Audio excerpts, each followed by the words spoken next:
بسم اللہ الرحمن الرحیم۔ حضور صلی اللہ علیہ وسلم سے پہلے اب سے 1400 برس پہلے کی بات ہے کہ یہی عرب برائیوں کا اڈا اور بتوں کا مرکز تھا۔ کون ایسی برائی تھی جو وہاں موجود نہ ہو؟ وہ تھے قاتل، وہ غارت میں چالاک ایسے، درندے ہو جنگل میں بیاباں جیسے۔ جوا، شراب، ظلم و ستم، ڈاکہ زنی، لوٹ مار، لڑائی جھگڑے، شر اور فساد، جنگ و جدال، قتل و غارت گری، بہت اس طرح گزرتی تھی ان کی صدیاں کہ چھائی ہوئی نیکیوں پر تھی بدیاں۔ لڑائی کا یہ حال تھا کہ معمولی بات پر اگر جنگ چھڑ جاتی تو قبیلے کے قبیلے کٹ مرتے تھے، خون کی ندیاں بہہ جاتی تھیں اور نسل در نسل یہ جنگ قائم رہتی تھی اور خاندانوں کی صفا ہو جاتی تھی۔ کہیں تھا مویشی چرانے پہ جھگڑا، کہیں پہلے گھوڑا بڑھانے پہ جھگڑا، لب جو کہیں آنے جانے پہ جھگڑا، کہیں پانی پینے پلانے پہ جھگڑا۔ یوں ہی روز ہوتی تھی تکرار ان میں، یوں ہی چلتی رہتی تھی تلوار ان میں۔ قبیلوں کی کردی تھی جس نے صفائی، تھی ایک آگ ہر سو عرب میں لگائی۔ عورتوں کا درجہ حضور کے آنے سے پہلے ایک ایک کے کئی بیویاں ہوتی تھیں، اور جب مرد مر جاتے تو عورتیں تقسیم ہوتی جیسے میراث تقسیم ہوتی ہے۔ لڑکیوں سے نفرت کیا جاتا تھا۔ حال یہ تھا کہ اگر لڑکی پیدا ہو جاتی تو جیتا گاڑ آتے۔ جو ہوتی تھی پیدا کسی گھر میں دختر تو خوف شماتت سے بے رحم مادر پھرے دیکھتی جب تھی شوہر کے تیور، کہیں زندہ گاڑ آتی تھی اس کو جا کر۔ بتوں کی پوجا گھر گھر میں تھا، خاص بیت اللہ شریف کے اندر 360 بت تھے۔ تماشا یہ کہ ہر قبیلے کا ایک بت، ہر ایک قبیلے کا ایک خدا تھا، قبیلے کا بت ایک جدا تھا، کہیں کا ہبل تھا، کسی کا صفا تھا۔ لونڈیوں غلاموں پر وہ ظلم کرتے کہ الہی توبہ، نہ خدا کا ڈر، نہ دنیا کی شرم، نہ مرنے کا دھیان، نہ آخرت کا خوف، نہ خدا کے روبرو جانے کا یقین، بڑوں کی عزت، نہ چھوٹوں سے الفت، اپنے برائیوں کا، اپنے پرائیوں کا اور کسی کا خیال نہیں رہتا تھا، نہ دوستی اور نہ محبت کا پاس۔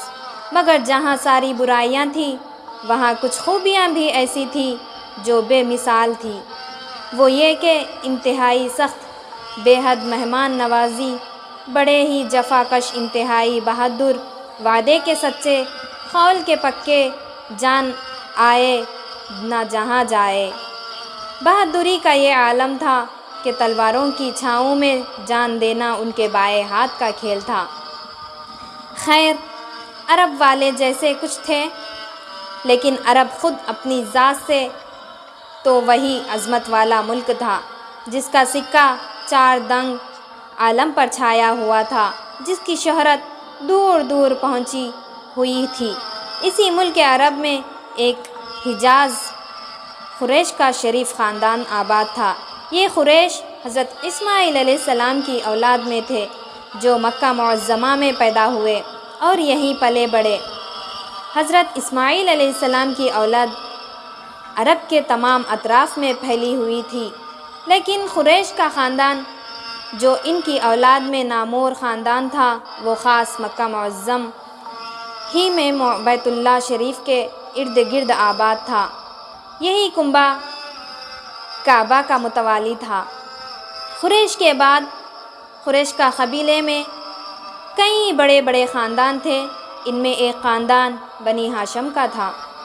یہ ہاشم کا اولاد تھے۔ ہاشم اپنے خاندان میں بڑے معزز شخص تھے، بڑے ہی سخی، بہت ہی مہمان نوازی، بڑے ہی سیرچشم، حج کے زمانے میں حاجیوں کی خدمت دل کھول کر کرتے تھے اور بہت ہی خاطر و تواضع سے پیش آتے تھے۔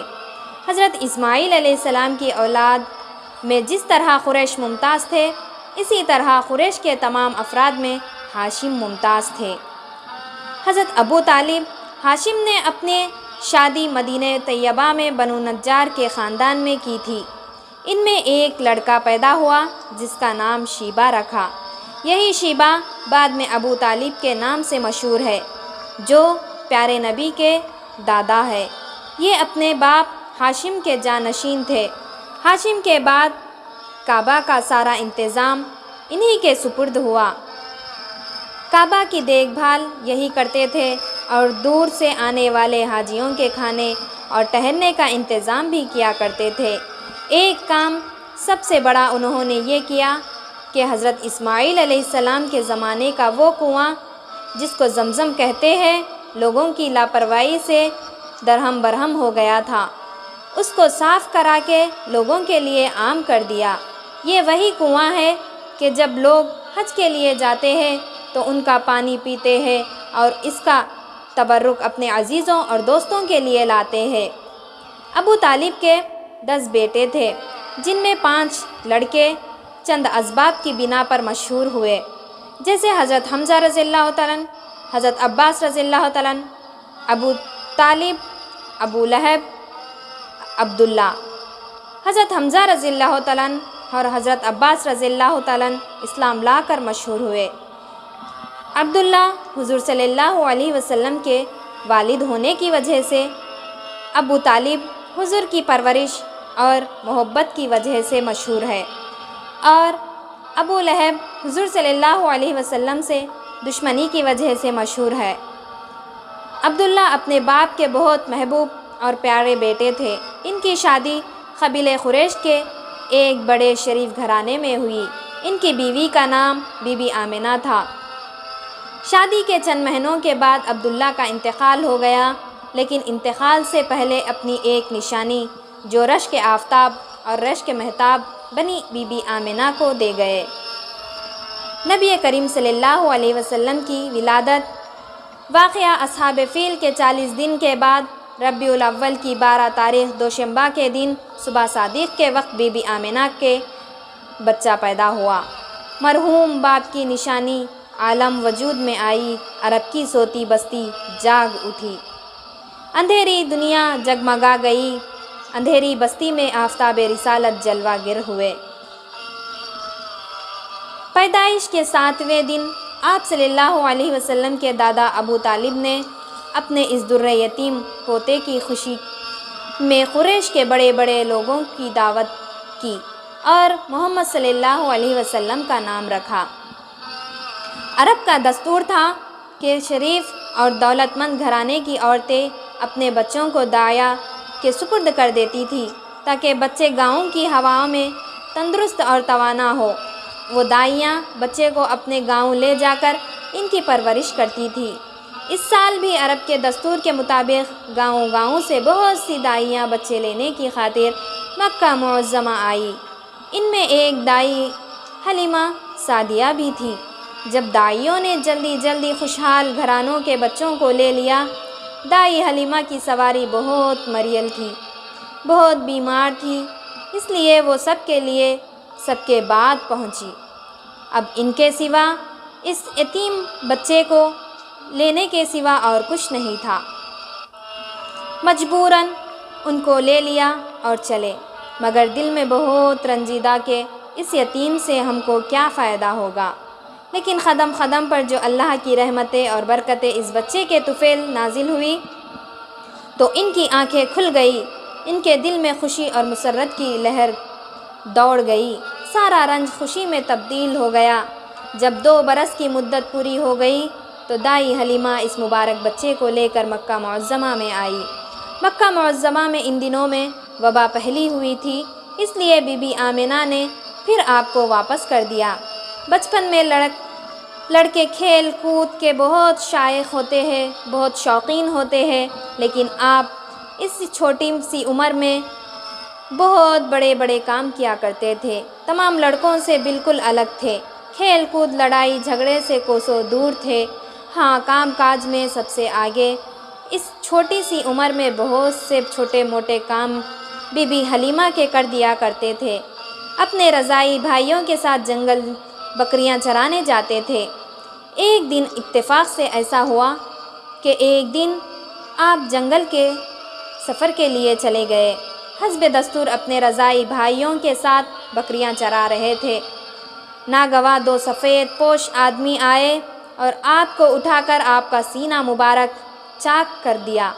آپ کے رضائی بھائی دیکھ رہے تھے، وہ دوڑے ہوئے اپنی ماں کے پاس پہنچے اور سارا واقعہ بیان کیا۔ دائی حلیمہ اور ان کے شوہر یہ واقعہ سن کر بدحواس ہو گئے اور الٹے سیدھے جنگل بھاگے۔ وہاں پہنچ کر دیکھا کہ آپ کا چہرہ مبارک زرد پڑ گیا ہے اور بہت سست بیٹھے ہیں۔ دائی حلیمہ گھبرا کر کہنے لگی، میری جاں، تمہارا کیا حال ہے؟ آپ نے پورا واقعہ سنایا، جس کو سنا کر دائی حلیمہ بہت گھبرائی اور آپ کو آپ کی والدہ کے پاس پہنچا آئی۔ بی بی آمنہ کی بات اس کے بعد ان کی وفات ہو چکی ہے۔ وقت آپ صلی اللہ علیہ وسلم کی عمر شریف 6 برس کی تھی۔ بی بی آمنہ آپ صلی اللہ علیہ وسلم کو لے کر مدینہ طیبہ گئی۔ ایمن جو بی بی آمنہ کی غلامنی تھی، بنو نجار کا خاندان تھا۔ حضور صلی اللہ علیہ وسلم کا نانیال۔ وہاں 1 مہینہ رہی۔ جب واپس آنے لگی تو مقام ابوا پر بی بی آمنہ کا انتقال ہو گیا۔ کیسی حسرت ناک منظر تھا، سفر کی حالات، نہ کوئی اپنا نہ پرایا۔ باپ کی شفقت سے تو واقف بھی نہ تھے، ماں کی شفقت سے بھی محروم ہو گئے۔ ہاں، بی بی آمنہ کی وفادار لونڈی ایمن ساتھ تھی۔ انہوں نے آپ صلی اللہ علیہ وسلم کو ہاتھوں ہاتھ لیا اور مکہ معظمہ واپس آئی۔ دادا نے آپ کی پرورش اور نگرانی اپنے ہاتھوں میں لی اور ایسی محبت و شفقت کے ساتھ آپ کی پرورش کی کہ آپ ماں باپ کی محبت بھری گود بھول گئے۔ عبد المطلب کا انتقال ہو جاتا ہے۔ والدہ کی وفات کو 2 ہی برس ہوئے تھے کہ غم نے پھر اپنا وار کیا۔ آپ صلی اللہ علیہ وسلم 8 سال 2 مہینے 10 دن کے تھے کہ شفیق دادا کا بھی سایہ سر سے اڑ گیا۔ انتقال سے پہلے ان کو صرف یہ فکر تھی کہ اس یتیم بچے کو کس کے سپرد کرے، کون اس کی کفالت کا ذمہ دار ہو سکتا ہے۔ یہ خیال رہ کر انہیں بے چین کرتا تھا۔ آخر کار انہوں نے بہت غور و فکر کے بعد اپنے سب سے لائق اور نونہار بیٹے ابو طالب کو بلایا اور آپ کی پرورش ان کے ذمے کی۔ پھر ان کا انتقال ہو گیا۔ ابو طالب نے بہت ہی محبت اور شفقت کے ساتھ اپنے عزیز بھتیجے کی پرورش کی، بیٹے سے بڑھ کر آپ کا خیال کیا اور بہت ہی لاڑ و پیار، بڑے ناز و نعم کے ساتھ آپ کو پروان چڑھایا۔ پھر کچھ دنوں کے بعد آپ صلی اللہ علیہ وسلم کی عمر شریف 12 سال کی تھی۔ آپ کے چچا ابو طالب تجارت کا مال لے کر ملک شام جا رہے تھے۔ آپ نے بھی خواہش ظاہر کی۔ شفیق چچا عزیز بھتیجے کی خواہش رد نہ کر سکے، ساتھ لے کے چلے گئے۔ ملک شام کے قریب پہنچی تو بصرہ کے مقام پر پڑاؤ ڈالے۔ پڑاؤ کے قریب بحرہ نامی ایک راہب تھا جو پرانی کتابوں کا عالم تھا۔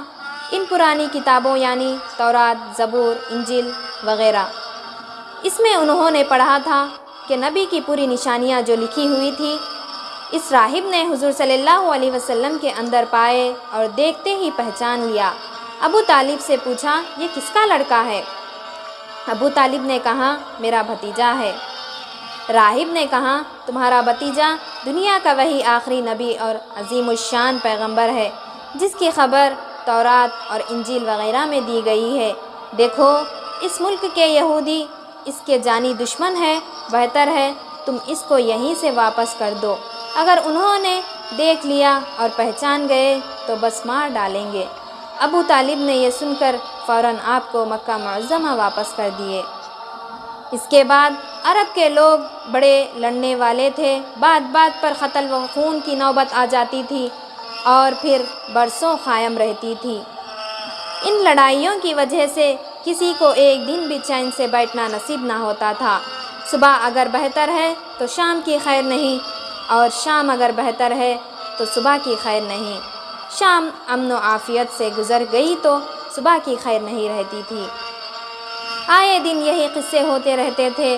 لاکھوں لڑکے یتیم ہو گئے، سینکڑوں عورتیں بیوہ ہو گئی۔ پھر مزہ یہ کہ یتیموں کا مال بے دڑک کھانا، کمزوروں کو ستانا، غریبوں پر ظلم و زیادتی کرنا ان کا شیوا تھا۔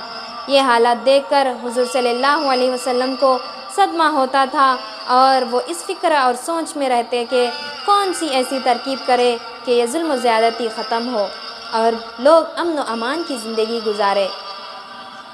عرب میں کچھ ایسے بھی لوگ تھے جو طبیعت کے نیک اور مزاج کے اچھے تھے۔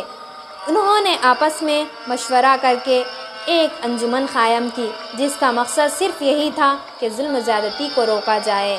چنانچہ سب نے مل کر عہد کیا کہ آج سے ہم سب مظلوم کی حمایت کریں گے اور ظالم کو مکے سے نکال دیں گے اور اس مکے میں رہنے نہ دیں گے۔ اس معاہدے میں ہمارے پیارے نبی کریم صلی اللہ علیہ وسلم شریک ہوئے، اور آپ کیوں نہ شریک ہوتے، آپ کی تو خواہش ہی یہی تھی۔